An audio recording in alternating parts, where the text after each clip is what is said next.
అనుకోవడానికి ఏం లేదు. సార్ పరకామణిపై సిట్ సిబిఐ ఎంక్వైరీ కోరుతూ వైసీపీ లేఖ, మరి కేంద్ర స్పందన ఏంటి? ఎస్, ఇప్పుడు పరకామణి మీద నిజంగా నిన్న కూడా మనం మాట్లాడాం కదా, అన్ని వివరాలు ఎక్కువ మంది మాట్లాడట్లేదు. వాస్తవానికి ఏం జరిగింది, అసలు ఎవరి తరఫున వచ్చిన వాడు ఇన్ని సంవత్సరాలు కొనసాగడం ఏంటి, ఇంతకుముందు కూడా చేశాడు అని చైర్మన్గా పనిచేసిన భూమన చెప్తున్నాడు. కాదు, వీళ్ళే కోట్లు వందల కోట్లు దోచుకున్నారని వీళ్ళు అంటున్నారు. వీటన్నిటి మధ్య ఒకరోజు జరగదు కదా. ఈ ముఠాలేంటి, మఠాలేంటి, పార్టీలేంటి, వాళ్ళు ఎవరి మనుషులు? అసలు నేను నిన్న ఒక ప్రశ్న వేశాను. బయట నుంచి ఒక ప్రత్యేకమైన పరిశీలకుడుగా వచ్చిన వ్యక్తి అతని మీద చర్య తీసుకున్నప్పుడు ఆ సంస్థ జోలికి మీరేం పోలేదు.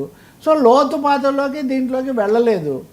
ఇంకొకటి కొన్ని సందేహాలు ఉన్నట్టుగా వాళ్ళ దగ్గర నుంచి కొన్ని ఆస్తులు రాయించుకొని స్వామివారికి సమర్పించినప్పుడు ఇంకొంతమంది వేరే ఆస్తులు ఏమైనా రాయించుకున్నారా లాంటి సందేహాలు కూడా ఉన్నాయి. ఇవన్నీ ఎప్పుడు తేలేట్టు? ఇప్పటివరకు సిబిఐ నెయ్యి సమస్య మీదే ఇంకా తేల్చలేదు. ఇప్పుడు సుప్రీంకోర్టులో ఈరోజు అది కూడా శుక్రవారం వస్తుంది వర్మ. ఏమని, నెయ్యి కేసులో విచారించడానికి సిట్ సభ్యుడు కాని అధికారి దగ్గరికి పొమ్మన్నారు అని సిబిఐ మీద ఒక కేసు వేసాడు ఒక స్టేక్ హోల్డర్. దాన్ని సుప్రీంకోర్టు విచారిస్తూ ఉంది ఇప్పుడు. కాబట్టి నెయ్యిదే తేలలేదు, ఇంకా చాలా విషయాలు తేలినప్పుడు ఈ దొంగతనం, నేరుగా భక్తులు దేవుడికి సమర్పించిన వాటి దొంగతనం మీద బయటకు వచ్చిన అంశం ఇదేదో సిటీ రవికుమార్కు లేకపోతే భూమనకో పరిమితం చేయడం అనే దాంట్లో అర్థం లేదు. ఈ మొత్తం మీద సమగ్రంగా దర్యాప్తు జరిపి నిజాలేదో తీసుకొని రావాలి. దాంట్లో కావాలంటే ఆధ్యాత్మికవేత్తలను కూడా మీరు పెట్టవచ్చు.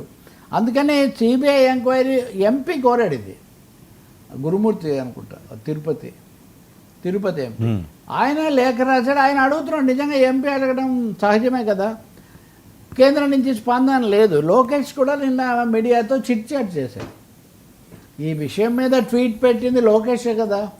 లోకేష్ ట్వీట్కు భూమన రియాక్షన్ ఇవ్వడంతో ఇది కదిలింది. సో లోకేష్ నిన్న మళ్ళీ ఏం చెప్తున్నారంటే, ఒక సిట్ వేస్తాము, సిట్ వేసి దీనికి సంబంధించిన నిజాలని తేలుస్తాము అని ఆయన అంటున్నారు. నిజంగా అదే కనుక సిట్టు సిబిఐ ఏదైనా సరే, అసలు కొండ మీద ఏం జరుగుతుంది, ఏ శక్తులు వేసాయి, మత శక్తుల పాత్ర ఏంటి, లేదా భిన్నమైన మఠాలు, స్వాములు, స్కాములు ఇవన్నీ ఏంటి, ఒక సమగ్రమైన ప్రక్షాళన, సమగ్రమైన పరిశీలన జరిపితే తప్ప కుదరదు.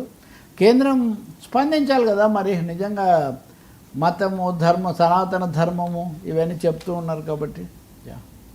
సార్, త్రిపుల్ ఆర్ హైడ్రా వివాదంలో ప్రభుత్వం